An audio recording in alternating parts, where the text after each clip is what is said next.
Og það komið aðalgestur þáttarins, hann löngu orðinn landsþekktur og það fyrir vel á því, hann nýorðinn forseti Íþróttasambands Íslands sem var 80 ára í gær. Hann hefur 12 ár verið þingmaður, þar af 4 ár út í horni, 13 ár verið ritstjóri, 16 ár verið formaður Knattspyrnusambands Íslands, knattspyrnukappi til margar ára, þarf ekki að kynna hann meira, þetta er orðið ágætt. Bjóðum velkominn Ellert B. Schram.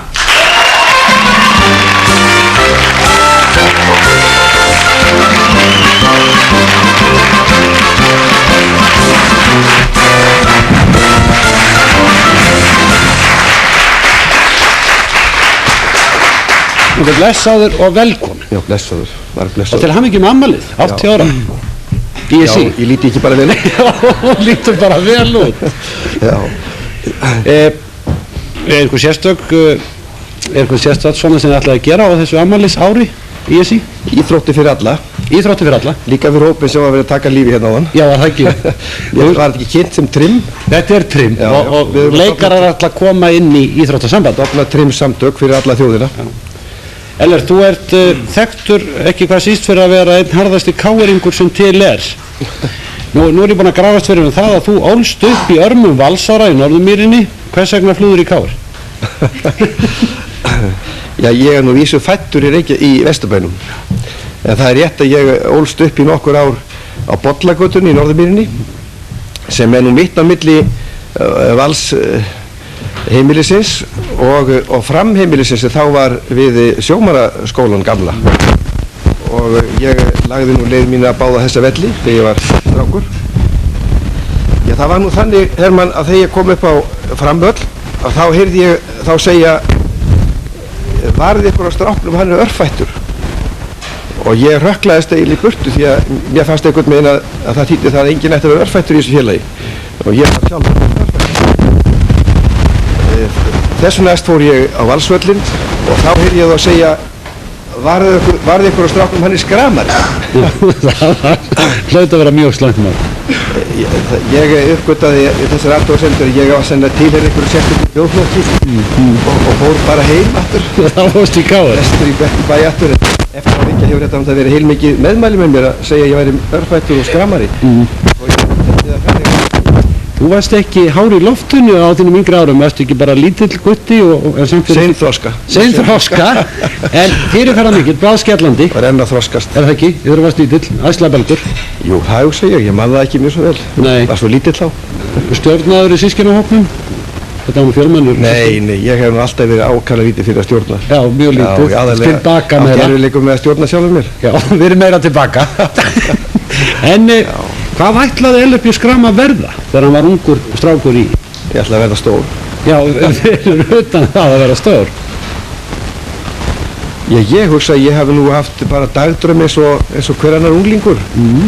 Stórar hugmyndir sjálfan mig. Einhvers staðar í sviðsljósinu. Eins og hérna ungra mann er háttur sem hafi eitthvað metnað, heilbrigðan metnað. Og þetta sumt að þessi hefur ræst og annað ekki.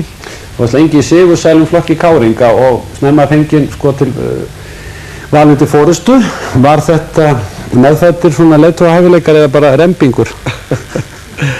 Já, þú kannast við það hemmi úr fótboltanum að þeir sem áttu boltan, þeir gáttu pantað að vera straffiskitta, sendir og fyrirliði. Já, og þú áttir alltaf boltan? Ég átti alltaf boltan.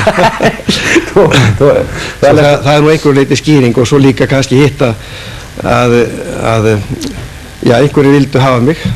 Þú fórst í Verslunarskólann. Áttir að feta þar í fótspor föður þís og verða stórkaupmaður? Nei, ég fór bara í Verslunarskólanna því að það var létt inntökupróf. Léttari landsprófið.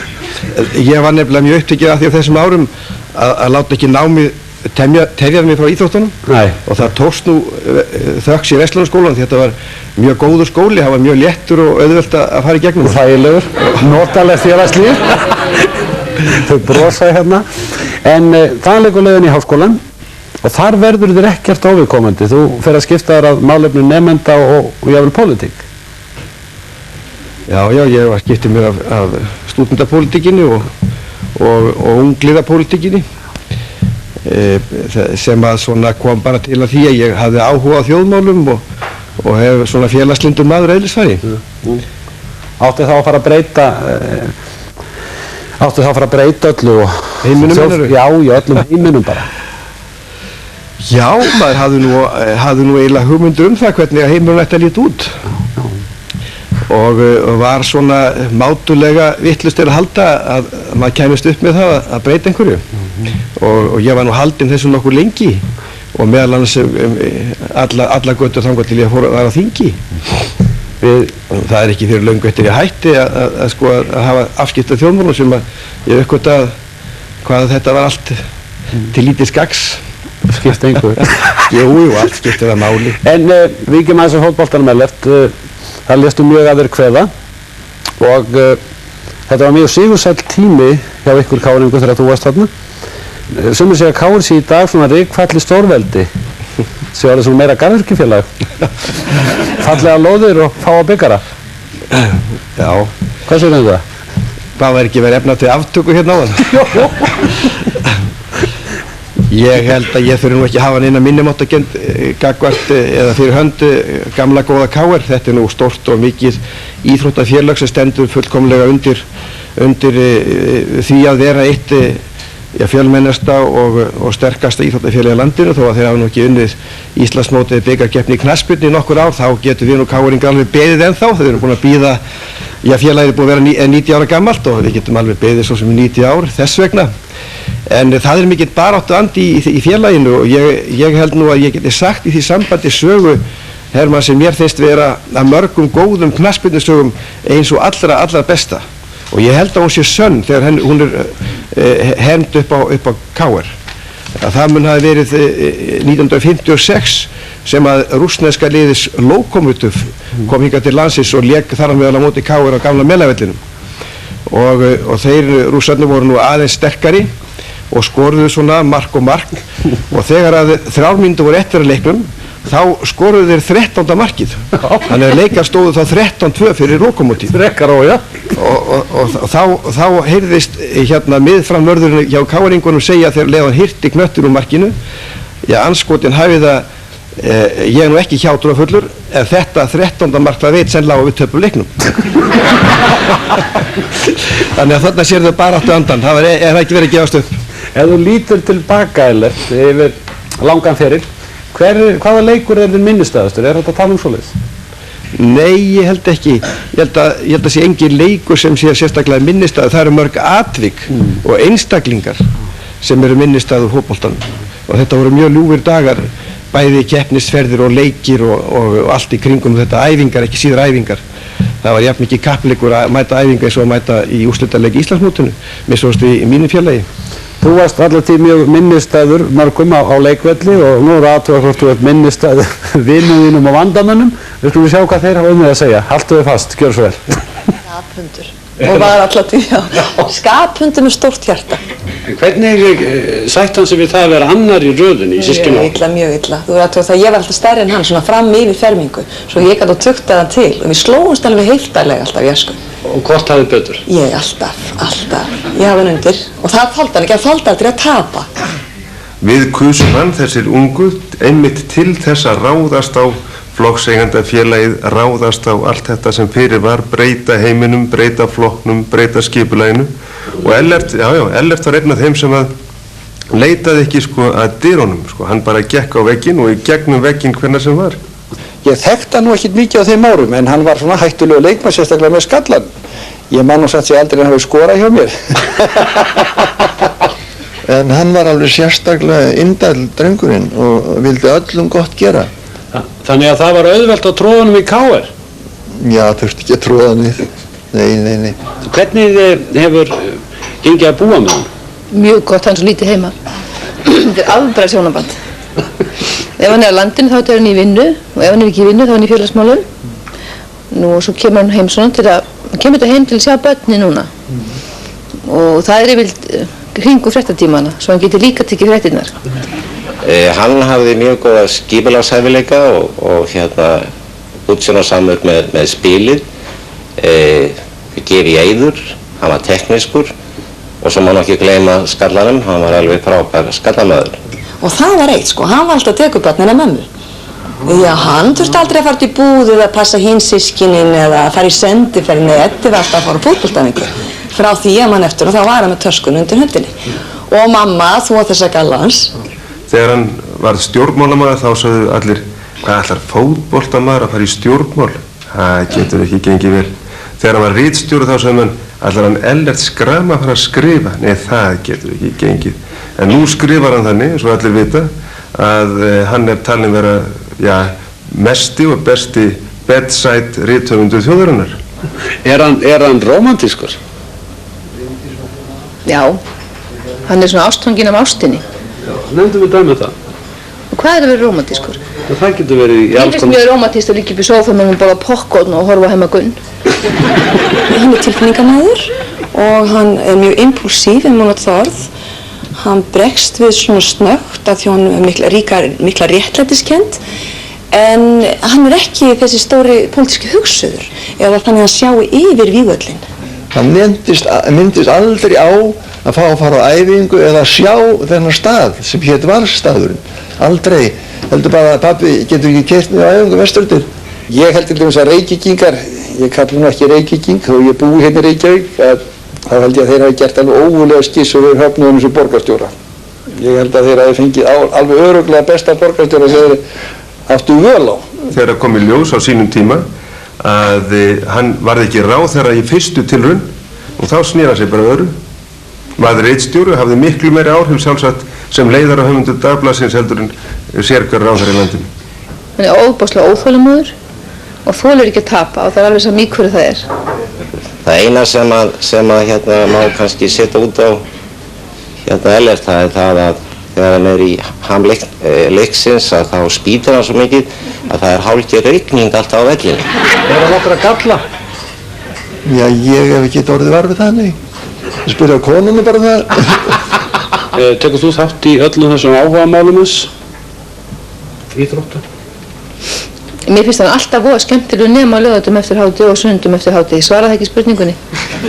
Já, við höfum þegar lagt drög að því að koma upp velli á Elliheimilinu þannig að hver veit nema þetta verður fyrsta Grand Old Boys lið sem spilar þegar við komum saman þessi sem erum að leika okkur vestur í KR-heimili. Og þá vinnur Valur að sjálfsögðu? Að sjálfsögðu eins og alltaf. Það má hann gjarnan heyra.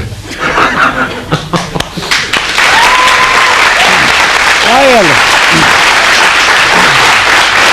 Hvað fannst þér þessu ummæli? Ég verð alltaf hálf feimið þegar ég heyri eitthvað svona sjálf á mig. Hvernig fjölskyldumaður er Ellert? Já, ég er nú hérna, já, alveg rétt sem Ágústa segir, ég er ákaflega óskipulaður og upptekinn af því að sinna sjálf um mér. Ég gleymi tjaldstöngunum þegar við förum í tjaldferð og ég gleymi skíðunum þegar maður fer með skíðaferð og ég get sagt þér sögu að ég ætla að bjóða Ágúst einu sinni út á föstudagskvöldi og leta hann að klæða sig upp og ég sjálfur og fínasta múnderingu og á stað fórum við og í húsi sem að tilstóð að boðið var í og ég hringdi á bjöllinni og svipti upp hurðinni og sagði næja, mætt og þá kemur einhver kona bara í vinnukonu klæðum og segi hvað er að gerast þá uppgötaði þetta var vitlaust hús því ég þekkti nú fólkið og okkur bóðið upp á drykk og þetta var allt í lagi með þetta svo ég fór semst út úr húsinu og við Ágústa bæði og ég rak Ágústa með mér í næsta hús og hér er boðisaði, hér býr maðurinn og ég hringdi bjöllinu og aftur svipti yfir hurðinni og upp og inn og þá er bara fólkið að upptekið slátri ég sé hvað boðið það er að morgun sagði fólkið Þetta fjölskyldumaðurinn Ellert, svona skipuleggjandi. Já, þetta er svona. Friðrik sagði, hætturðu þingmennsku að því þú varst ekki ráðherra?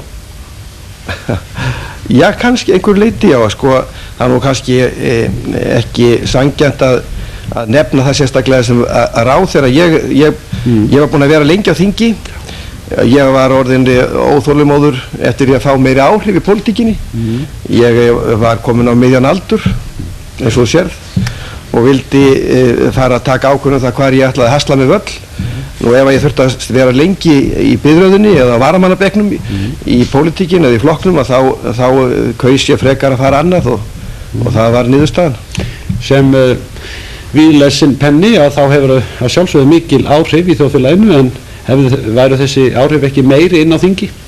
Eða sem ráðherra? Já, ef þú ert að mæla áhrifin þannig þá hugsa ég nú að það annars vegar að tala úr ræðustóli Alþingi yfir hálftómur sal og hins vegar að skrifa í víðlesi blað eins og DFF, þá fer það ekki milli mála að áhrifin hljóta að vera meiri í ritstjórastól.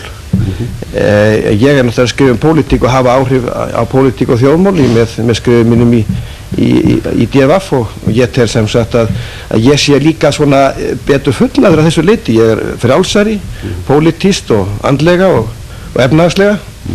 Frjálslindari? Já, það nú þroskinn. Það þroskinn? Ætlar aftur á þing? Já, ég hugsa nú að þegar ég fer að nálgast svona 60-aldurinn þá hugsa ég sé orðin nægilega frjálslindur og þroskað til þess að eiga erind á þing. Eftir því sem að ég var kosinn á þing 29 ára gamall og eftir því sem lengra líður þá gerir mér betur grein fyrir því að ég hafði mísuð mikið kapp en ekki kannski allt og mikið vitt. Þú ert síungur, það er langt í að vera 60, en síungur, þú ert með ólæknandi íþróttadellu, þú trimmar hvað á hverjum degi? Já, ég hef mjög mörg áhugamál, Hermann. Ég sagði nú einu sinni í einhverju blaði að nú að því að Ágústa var nú að skjóta hérna á mig áðan. Ég játaði það nú einhver tíman í dagblaði að mitt helsta áhugamál héti Ágústa. Og það heldur sumir að þetta væri íþróttafélag. Íþróttafélag Ágústa? Það er að því að ég er mikið íþróttum, já, ég er alæta á íþróttir, hef afskaplega gaman að ég stunda íþróttir, ég fæ ákvæmlega mikið út úr því. Það er andlega og líkamlega. Við vorum að leika okkur saman í bolta, að þá var ákveðin hópur, svona fámennur hópur í þessu þjóðfélagi sem leit íþróttafólk bara hornauga og það væri bæri bara vottum greindarskort og þetta væri bara ómenning af verstu gerð. Þú hefði ekki að heyra þetta? Já. Þegar ég kom í háskólan fyrir 30 ára síðan þá var liðin og afstæðin barátta margar stúdenta fyrir því að afnema skyldu íþróttir í háskólanum vegna það þótti ekki nógu fínt fyrir akademiska borgara að stunda íþróttir. Þetta breyttist nú strax eða mjög fljótlega og eins og þú segir þá er orðið gjörbylting í þjóðfélaginu að þessu leyti að íþróttir núna almannaeign. Almennis íþróttir eru mjög útbreiddar, ekki bara hér heldur allstaðar í heiminum. Fólk farið að uppgöta að líkamsrækt og hreyfing að hafinu góða, ekki bara til að keppa, heldur til þess að fá útrás, andlega og líkamlega vellíðan og þetta er sem sagt svona lífsmáti sem er farin að reyðja sér til rúms og er mjög hafinu góð vegna þess að ég held að sé ekkert betra forvarnastarf í heilsuvörnum heldur en ástundun íþrótta. Og á hvað leggur áherslu og hvað ætlar að breyta á ISÍ? Ég breyta, eins og ég sagði áðan þá er ég nú búin að uppgöta það að maður breytir ekki heiminum en maður vil gjarna bæta ýmislegt og það er eitt og annað í skipulagi íþróttarhreyfingarinnar og ný viðfangsefni og styðja við bakið á þeim sem eru í starfinu. Ég er nú bara toppurinn og hef það mjög fínt þarna uppi sem forseti en niðri í grasrótinni fólkið að vinna, sjálfboðaliðar, íþróttafólk, forystumenn og æskan öll og það er þar sem að menn verður að hlúa að. Ertu með þessu félagsmála vafstri, þú ert búin að vera formaður eins og ég sagði án, KSÍ 16 ár og Evrópu knattspyrnusambandi í ráðum og nefndum. Hefur svona gaman að þessu stúsi eða er þetta svala bara metnaðargynd KR-ingsins? Ég skal játa það fyrir þér að ég er mjög lítið fyrir að stjórna og það þvælist mjög fyrir mér að segja öðrum fyrir verkum og mér leiðist á fundum. Þú trúir ég ekki, þá leiðist mér óskaplega fundum. Ég trúi ekki. En ég hef gaman að ég umgangast fólk, ég hef gaman að ég láta að mig kveða og koma góðu til leiðar og íþróttir eru það nokkuð sem að ég hef sinnt mjög lengi og alist upp í og mér líður vel þar innan gott fólk. Ég veit að það er stutt í léttleikan hjá þér Ellert, þú verður að segja ykkur svona lokum einhverja notalega sögða sjálfum við þér í gegnum tíðina. Af sjálfum mér? Já, ég veit ekki hvað ég get sagt þér af sjálfum mér í þeim efnu. Ég held að ég geti sagt þér hins vegar eina aðra fótboltasögu ég má. Við vorum að spila hér einhvern tíma í Grikklandi og 40.000 manns að horfa á og þeir voru mjög góðir andstæðingar okkar. Þeir komu sífellt að okkur. Ég var náttúrulega aftastur maður í vörn og var náttúrulega bestur eins og þú veist. All upplöp stöðuðust af mér en á vinstra megin sem bakvörður hafði ég mann sem að sem að sífellt rendi sér skriðteklingu í andstæðingin með þeim áhrifum að maðurinn náttúrulega vatt sér undan og slapp alltaf í gegn og ég þurfti alltaf að bjarga á síðustu stundu. Svo ég var alltaf þreyttur á þessu undir lokinu og segði hann, heyrðu, akkur veður alltaf svona í mannin? Já, þá segir hann, sko, ef ég næ honum, þá kemur hann í gettur. Þetta er svona aðferðin.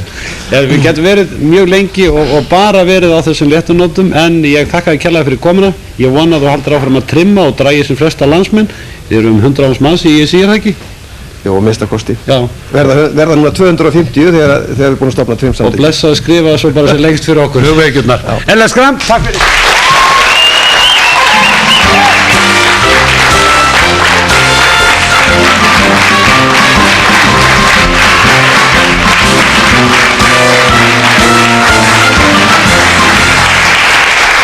Þetta var Ellert B. Schram, nýorðinn forseti Íþróttasambands Íslands og konum honum bestu þakkir fyrir.